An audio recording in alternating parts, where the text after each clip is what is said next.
Hello, everyone. For those of you who don't really know me, my name is Christian. I am a fencer at Maryland KDF, and while my preliminary interests have always been in longsword and montante, due to a recent injury and need to read something new, I started getting into Saber. Specifically, I've been getting into FC Christman. He's an 1838 author of German infantry officer saber. The manual is called the Theoretical and Practical Manual of Cut and Thrust Fencing and of Squadron Fencing Process through an entirely new method, and published by F.C. Christman, Professor of Fencing Arts and member of multiple academies. In other words, he's a giant academic nerd, but he also has something like 20 to 25 years of military experience from the Napoleonic Wars, where he did serve as an officer. Published in 1838 in Eastern Germany, and it is a phenomenal manual. It is clear, no nonsense, and sometimes a little brutal for saber fencing, particularly if you're more used to some of the more dueling heavy saber systems that exist, which he very specifically has a problem with. And at the same time, it's written like an academic text, with a lot of great diagrams where he outlines all of his cuts on a little dude and all of the hand motions and hand positions that could be used, the types of weapons, and then in various other diagrams, the actual pictures of how to do things and their applications and so on and so forth. He is very much an academic, and you can tell because he has about 20 pages of philosophy and thoughts on what fencing is good for and all of these things up front. In the preface, his co-author talks about why they're doing it and how it's brand new and how the Germans have very much been limiting themselves to either cut fencing or thrust fencing, and how that's a little silly, and that this is a new combination of both and using primarily a curved saber. He goes on about how other weapons can be used, but he says they're all inadequate or not, or simply inferior to using a curved saber. And before I got into any videos on footwork or cuts or anything, I think understanding the somewhat strange from a modern perspective mentality that he has and his attitude and his philosophy would be very important. But I also find that for a lot of people, his philosophical approach and the way he thinks and talks about these things is in and of itself kind of an appealing and intellectually interesting approach. So in his preface, he kind of talks about why he does this, and also just the fun of taking pot shots at the French, who he says kind of suck when it comes to fencing in general, but also sort of all kinds of physical activities, be it gymnastics or riding and all of these things, which I find entertaining for someone who served in the French military for so long. But he does say that the French Marines will kill everybody and are the best, so kind of a give and take when it comes to the French. His philosophy, and I've been told this is very much sort of a theme for the early to mid and late 1800s, sort of a muscular Christianity kind of thing as well, is that the primary essence of people is an intellectual one. So that all sort of core things for humans start in the mind, and that it all starts with thought and thinking, and then when you apply your thoughts and your thinking to real life situations, you get reason, and being able to reason through these issues is important. And then when you apply yourself to acting upon the things you've reasoned out, you have your will, and that's sort of his foundation for how people exist. He has a big thing about very strong dualities, be it theory versus practice,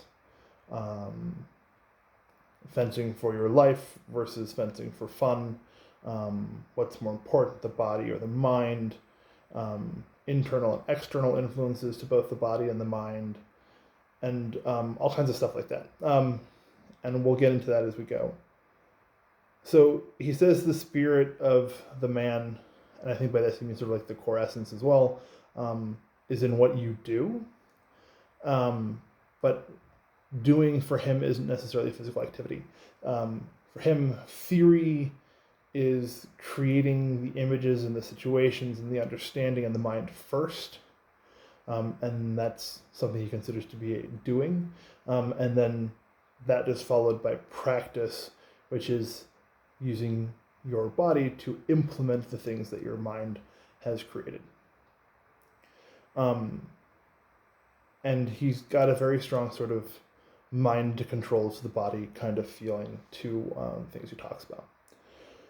And that sort of strong mind controls the body is kind of a motif that he sticks with for a long time. He goes on about how a lot of people at the time were, very intellectual, but to the point of saying that the mind is the only important thing and your body is just a vessel and who cares.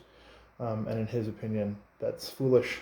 And what matters is that your body is a tool for your mind to use to put its theory into practice.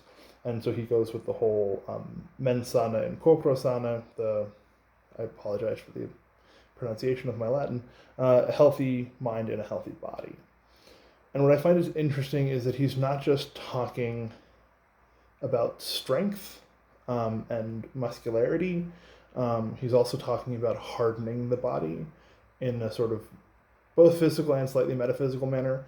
He says that it's good to be muscular because it helps with the hardening, but it's not the only thing, and that all people should have to endure heat and cold, hunger and thirst, desperation, deprivation, and hardship.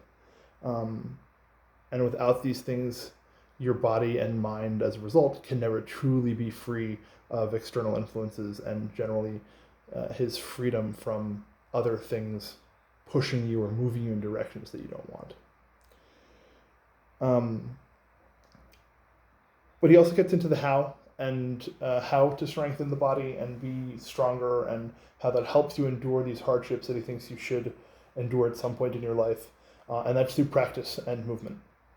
To the point of repeating actions and movements till they become second nature, what we would now call muscle memory. And then there's also just having them be intuitive. But what's important to him is that you can't just do that with physicality. There's an intellectual component, and it's back to his sort of duality between the mental and the physical, and that you need internal training before the physical training can begin. You need to understand the actions as well as complete the actions. And it's when you find a harmony between what he calls your external intellectual training, which is sort of the things that have external inputs that you act upon, and then the sort of internal training, which is sort of more an intellectual pursuit and understanding and things like that, combined with a strong body and a hardened body, is when you can truly reach your destiny. And he says at that point, if you can reach that harmony, you can do great things and be a great person and become famous and such. So he focuses on a progression that he thinks is required. And he doesn't say this is like definitely a step-by-step progression, but sort of all things that happen together. But the steps are still there to a degree, and that there are 4 physical steps, which are to gain strength and conditioning.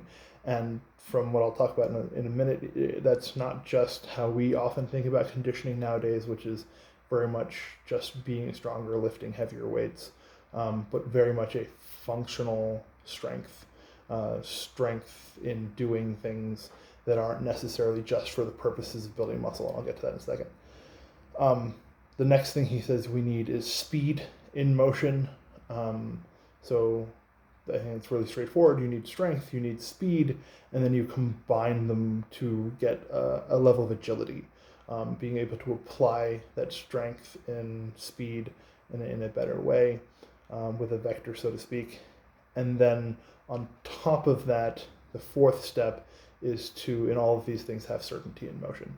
I think in our modern fencing context, we would call it control, be that of your physical body, of your sword, of all of these things. But the 5th step is mental again, and that's once you have the control and the power and the agility and the speed and all these things, you need to be able to apply them to your fencing. He says to understand, measure, and to apply the rules and systems to their appropriate situation and timing. So he gives 12 things that you need to train with or in skill sets, basic motions that are required for you to become a good fencer. They go in an obvious progression of walking, running, jumping, wrestling, gymnastics, vaulting. I'll get back to that one in a sec. Dancing, which you all know is near and dear to me, riding, driving, swimming, general exercising, and finally the last one is fencing.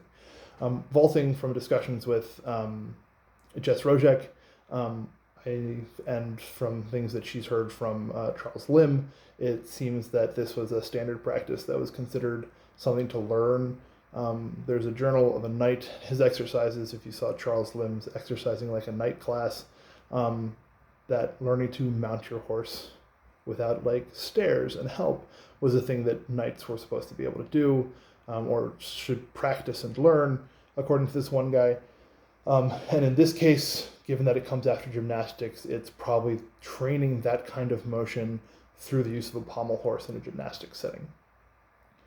So not the sort of show vaulting you see nowadays, but very much a practical application of being able to mount your horse while it's in motion, and learning that initially through the stationary training in a gymnastics setting with a pommel horse. I also don't know what they mean by driving. Stagecoach driving, being able to move a team of horses. Clearly this isn't car driving in 1838. So obviously he says these are all things you have to learn, but he's not going to talk about them except for fencing, because that's the purpose of this, is fencing. But he does have some conditioning routines and stuff along the way. So fencing is his focus, and then he narrows that down to very specifically cut and thrust fencing with a saber.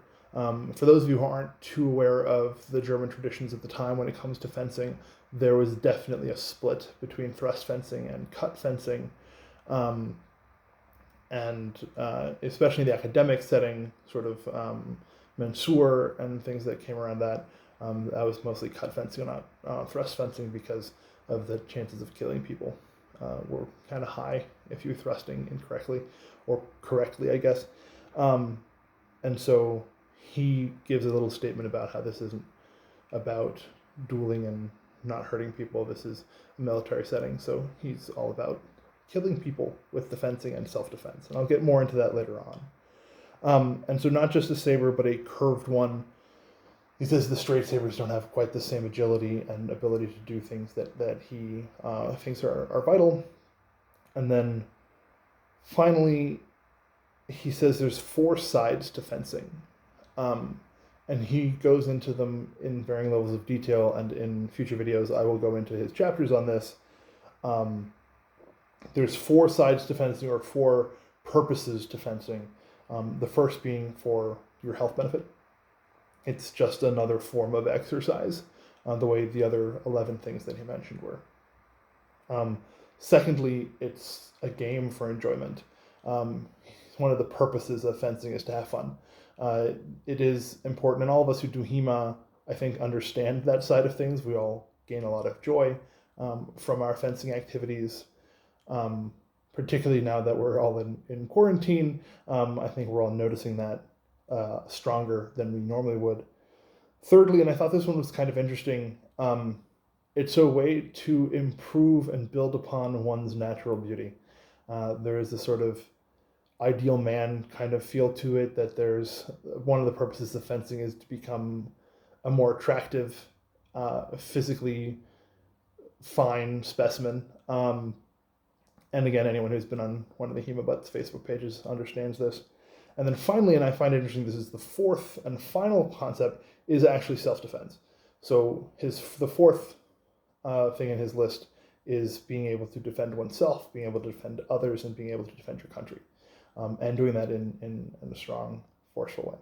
So that's the sort of beginning of his philosophy section, and a sort of a summary of it. And I'll get into his he has 4 chapters on these 4 reasons, and the 4th chapter is actually where he gets into the fencing and fighting side of things, and we'll move out of the philosophy. But I wanted people to understand him and the way he thinks about these things before we get into footwork and fencing and so on.